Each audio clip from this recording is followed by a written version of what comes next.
maximum value of the acceleration, maximum value of the velocity, and maximum value of the displacement. When we record the earthquake in any accelerometer, normally we try to position it. There are three components of ground motion. So we try to place the accelerometer in such a way that one should be oriented in north-south direction, the other should be oriented in east-west direction, and then the third one should be in the vertical direction. Now, vertical direction is not having that much of a killing effect, except in some few cases if there is an overhang veranda or any projected part or things like that, because the weight of the structure, heavy structure, that balances the effect of the acceleration in the vertical direction. Now, you may notice that the acceleration is higher when the system is stiff, with less value of t, less value of the natural period, then we are having a stiffer system. So for those stiffer system, the acceleration is very high, and as long as we are having an increase in period, the acceleration is becoming very low. If you look at the velocity, it is more or less remaining same. But for displacement, it is just the opposite, because if you take the derivative twice of the displacement, you will get acceleration. So here you see that for very steep period, the displacement, that means if it is a very stiff system, the displacement will be very less. That means the amplitude of vibration will be very less. And as you make the system more flexible, then the displacement will increase. Now, in the last discussion, we have concluded about the fact that we should multiply weight and the spectral acceleration to get the seismic force. Of course, with that, yes, to be multiplied. But then the question which may come up in your mind is that why we should try to bother about the velocity and the displacement. Now, there are some functional reasons. For example, there may be, in a building, there may be various appliances.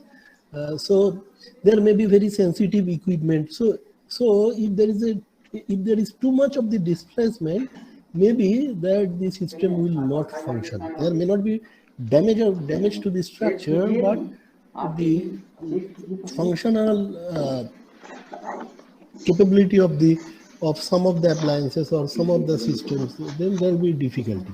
Or even a structure undergo too much of the displacement, that will create a feeling of the discomfort and fear, and also from the functional point of view, that may not be acceptable.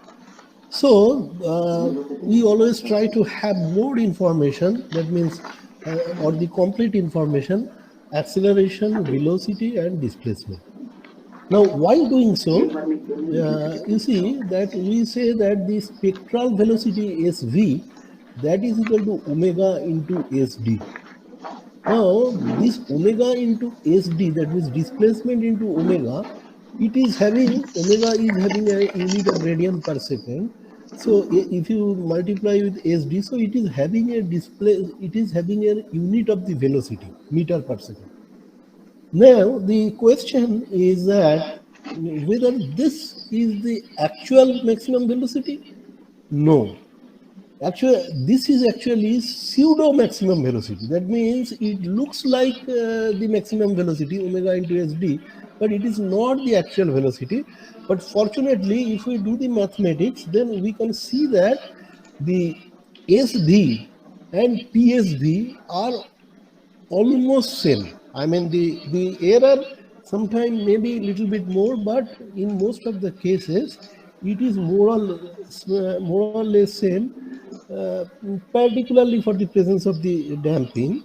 And therefore, if we make an assumption that PSA, that means pseudospectral acceleration, or PSV, pseudospectral velocity, that is equal to SV or SA, that means actual spectral velocity or actual spectral acceleration, then there will not be much of the difference. Now, you see, so we get this equation, say SV equal to omega into SD. That means instead of omega, we can just substitute 2 pi over t. So if I take the logarithm on both the sides, now you see that the equation, see, if I plot SB versus T, then it will become a non-linear equation if we directly plot this relationship. But if we take the logarithm, then logarithm of SV is equal to, say, log 2 pi minus log t plus log SD. So that means it is taking a form of y equal to mx plus c. That means it is becoming a straight line. Okay, then SA equal to omega into SV. So SB equal to SA over omega. So SB become SA into t over 2 pi. So if we take the logarithm, now we will get log SA plus log t minus log 2 pi. So these log SA, log 2 pi, they are constant. And so if we, here we have the gradient, if we plot SB versus t in log scale.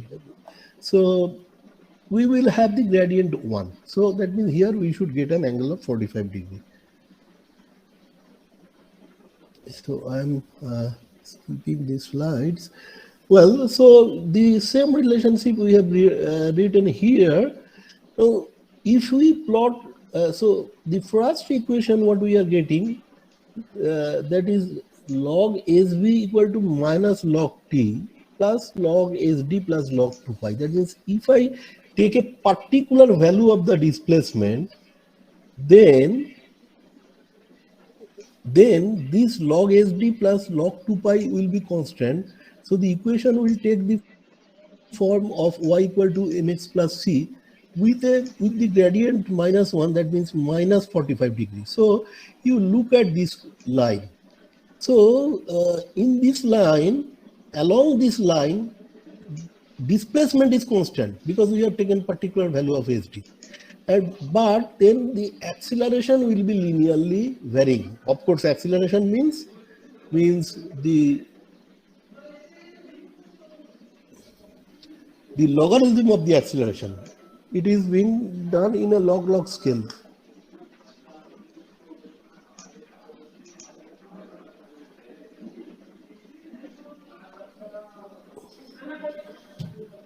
It is being done in log scale. Okay, so that means if you move up by this line, you will get different value of logarithm of the accelerations as a function of the period, and then we can have such parallel lines. Okay. So here is one line, here is, so in each of the parallel lines, you see along this line, there is another value of displacement which is remaining constant. That means all these parallel lines are constant displacement lines. And actually for that constant displacement, how the acceleration is varying, that we can maximum acceleration, that means SA is varying, that we will get. So this is constant displacement lines. Similarly, if you think of the second equation, so here it will be just opposite. That means if I take a particular value of the acceleration, so then log SA minus log 2 pi, this will be constant for that constant value of acceleration. And then the equation will take the form of y equal to mx plus c. But here the gradient will be 45 degree. So that means if you look at this line, So these are constant acceleration lines. So if you draw all the parallel lines, so that will be for different constant accelerations. And if you move up with the lines, then you will get for different constant acceleration, or for a particular, say here, for a particular constant acceleration, how the displacement is varying. And then velocity you are getting in the log scale directly from the graph.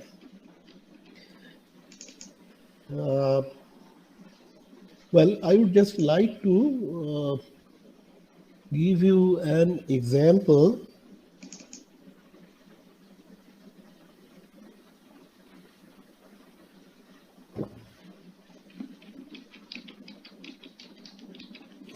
You know that this is the log V versus natural period curve for El Centro earthquake.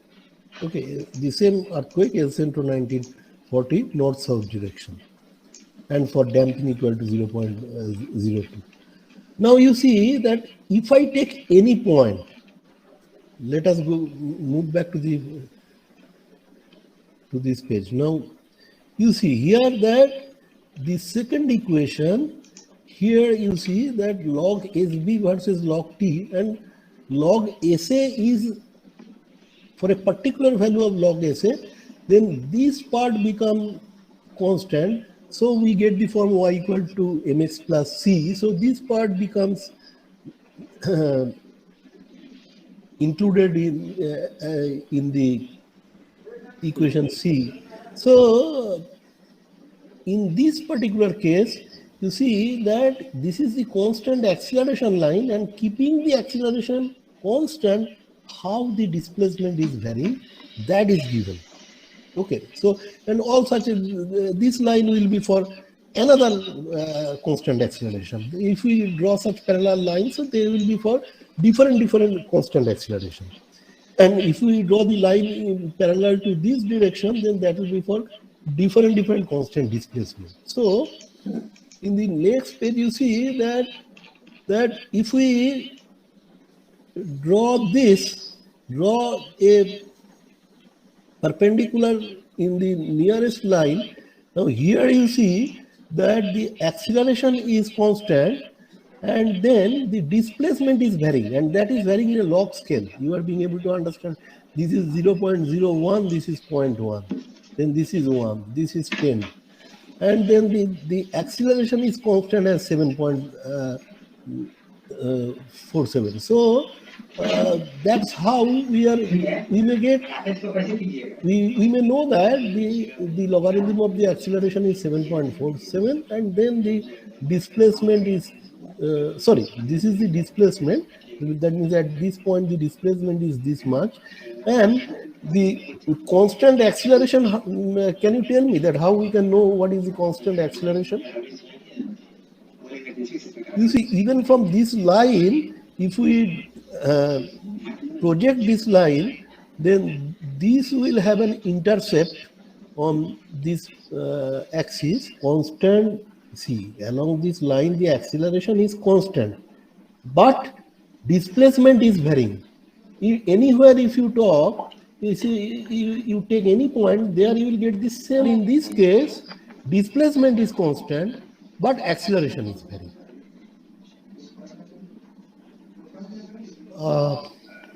At the end, there are some assignments.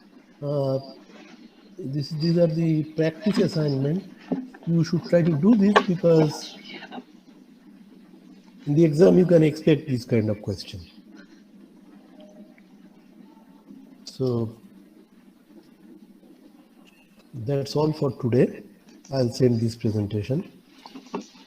If you have anything else to discuss, you can discuss it.